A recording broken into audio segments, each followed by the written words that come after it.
Annie Milon, bonjour. Bonjour. Alors, vous êtes l'une des égéries de l'Institut Gillette Levat. Mhm. Pouvez-vous vous présenter un petit peu et nous dire quel est votre métier, par exemple? Alors, mon métier, je suis comédienne. C'est-à-dire que je suis comédienne, c'est-à-dire que je joue. Je joue la comédie, je joue soit à la télé, je fais aussi du doublage. C'est une des cordes de notre métier, c'est-à-dire que je double en français des productions plutôt américaines, c'est vrai, ou anglaises, ou allemandes. Dernièrement, j'en ai fait une suédoise, enfin voilà. Tout ce C'est assez qui sympa comme métier, mais pourquoi ce métier, alors, finalement? D'être comédienne, Oui. j'ai toujours voulu. La question ne s'est jamais vraiment posée. J'ai commencé à faire du théâtre, j'avais 6 ans. Et c'était une révélation et voilà, j'ai jamais dérogé de ça. Vous êtes donc, comme je le disais tantôt, une des égéries de l'Institut Gillette Oui. Levat. La question que je vais vous poser tout de suite, c'est quel a, par exemple, pour vous, été le rapport que vous aviez dans votre plus tendre enfance avec à la fois vos cheveux et votre couleur de peau? Ma situation était à l'époque plus particulière qu'elle ne l'est aujourd'hui, c'est-à-dire que je suis métisse et j'ai grandi avec ma maman qui était la partie blanche de mon héritage génétique et mes autres demi-frères et sœurs qui eux étaient blancs, blonds aux yeux bleus. Donc D'accord. j'étais déjà un individu qui était un peu perdu dans une masse seul. Et le rapport que j'avais à mes cheveux et à ma peau, pour vous dire vrai et pour faire vite, la question ne s'est pas posée à moi jusqu'à l'âge adulte. Parce que jamais personne dans mon entourage ne faisait référence à ma couleur de peau. La seule fois où c'était compliqué, c'était pour mes cheveux, parce que ma mère ne savait absolument pas les gérer. C'était la corvée pour elle. D'accord. Et c'est mon père qui s'en occupait. C'est lui qui était chargé de... Il était censé mieux connaître ces cheveux-là. Mais comme c'était un homme, autant vous dire que c'était vraiment la torture, quoi. Donc quand il s'y collait, je passais un mauvais quart d'heure. Donc voilà. Et C'est j'ai coupé assez tôt mes cheveux parce que j'ai exigé ça, parce que je n'en pouvais plus d'avoir de supporter les cheveux qui la ne correspondent. tyrannie du D'accord. cheveu. Voilà. Et donc, finalement, progressivement, pour arriver à quelque chose que vous souhaitiez, par exemple, Ouais. quelles sont les démarches, quelles sont les décisions que vous Ah avez prises? c'est intéressant, c'est parce que moi j'étais une adolescente dans les années 80 et dans les années 80, quand on était une jeune femme en plus qui ne grandissait pas dans un milieu afro-antillais, la seule perspective c'était le défrisage.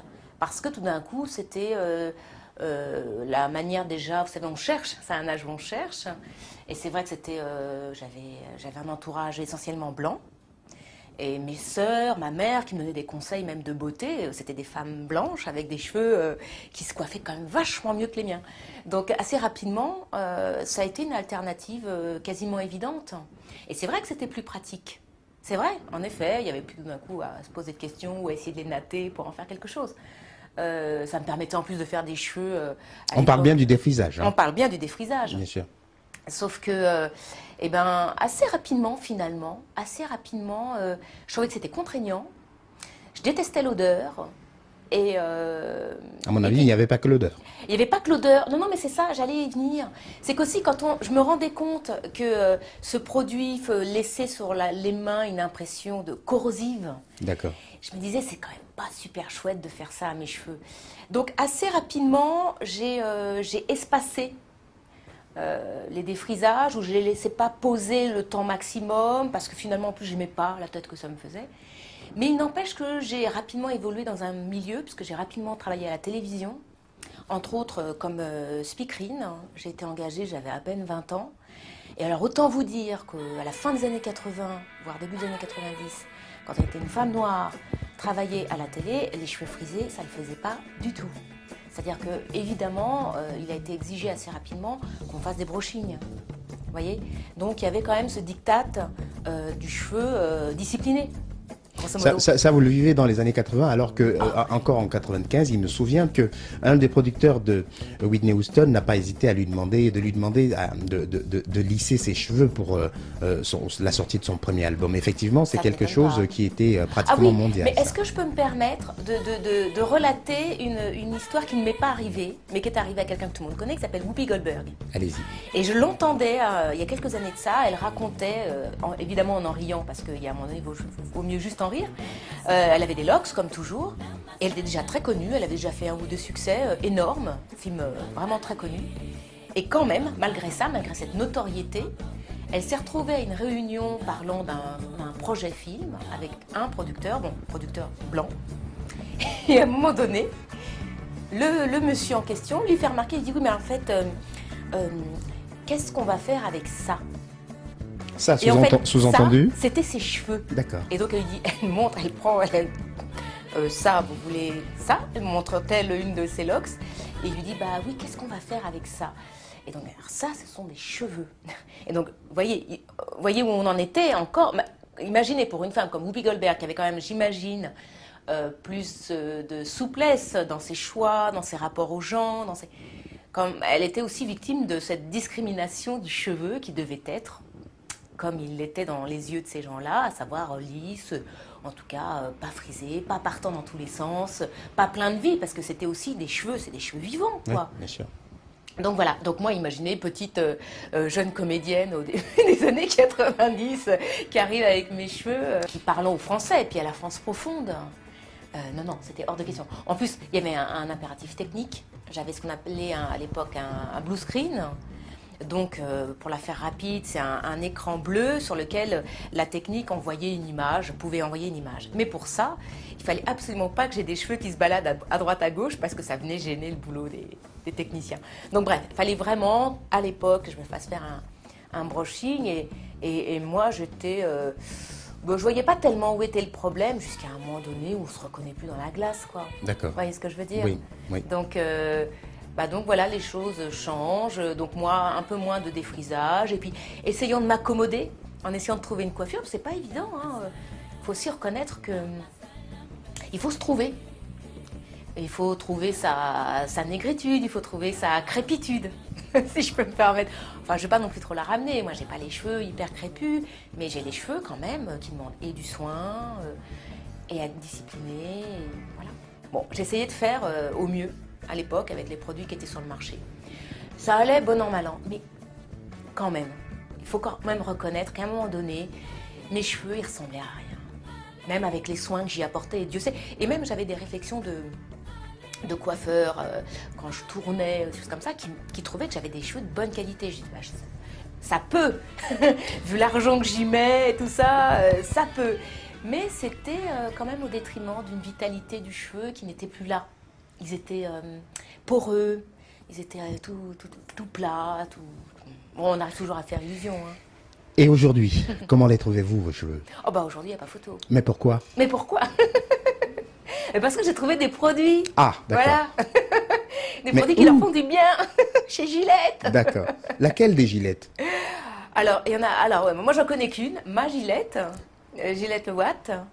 Et en fait, j'ai rencontré au métier, grâce à mon agent artistique de l'époque. En tant que comédienne ou comédien, on a un agent, quelqu'un voilà, qui s'occupe de nous. Et je ne sais plus comment on est venu en parler, mais mon agent connaissait Gillette, avait dû commencer à faire des traitements chez elle. Et elle m'en a parlé. Et moi, j'étais dans un grand mouvement comme ça, où j'allais vers les choses franchement plus naturelles. Et donc, le profil de Gillette m'intéressait, m'intriguait. Et voilà, j'ai rencontré Gillette. J'ai commencé à faire des soins chez elle. Et puis voilà, c'était exactement ce qu'il me fallait, ça correspondait. Il a fallu rattraper des années de maltraitance, mais ça a été assez vite, finalement. Ça a été assez vite. Et même pour la petite histoire, ça a fait rire Gillette à l'époque, c'est que j'arrivais, j'avais cette longueur de cheveux à peu près. Donc il fallait travailler sur le cuir chevelu comme elle le fait, et puis sur le cheveu en même temps. Donc il y avait du boulot parce que j'ai un peu d'épaisseur et de longueur. Et puis...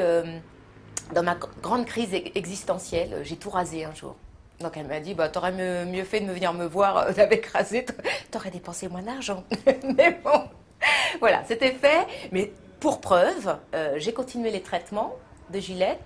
Et quand j'ai voulu laisser repousser mes cheveux, tout le monde, moi la première, j'étais hallucinée par la vitesse à laquelle ils ont repoussé, à laquelle j'ai retrouvé une longueur avec laquelle je pouvais faire des choses, quoi. S'il y avait un message à passer pour lui apporter, enfin pour définir ce qu'est Gillette Le Watt aujourd'hui, que diriez-vous? Alors, je dirais trop de choses. Mais je dirais qu'elle est indispensable. Aujourd'hui, son action, son travail est indispensable, pas simplement à la femme afro-antillaise, à la communauté afro-antillaise, parce qu'elle nous aide à nous réapproprier une image qui a été on ne peut plus détériorée, dévalorisée, et qu'il est tout à fait scandaleux qu'on essaie d'arrêter cette marche. Qu'en même temps, je le comprends, parce que quand quelqu'un amène une révolution, il a forcément des bâtons dans les roues, donc tout va bien jusqu'à maintenant.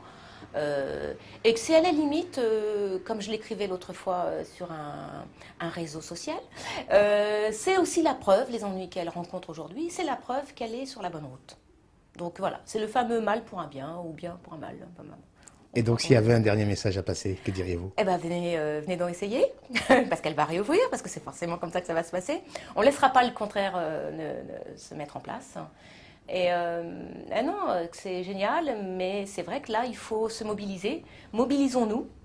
On est petits, on est peut-être petits, pas assez nombreux, mais je ne crois pas à la masse. Je crois que toutes les grandes révolutions, tous les grands mouvements qui ont changé quelque chose, ils ont commencé petits. C'est pas grave d'être petit tant qu'on est courageux et qu'on y croit. Annie Milon, Oui. je vous remercie. Je vous remercie.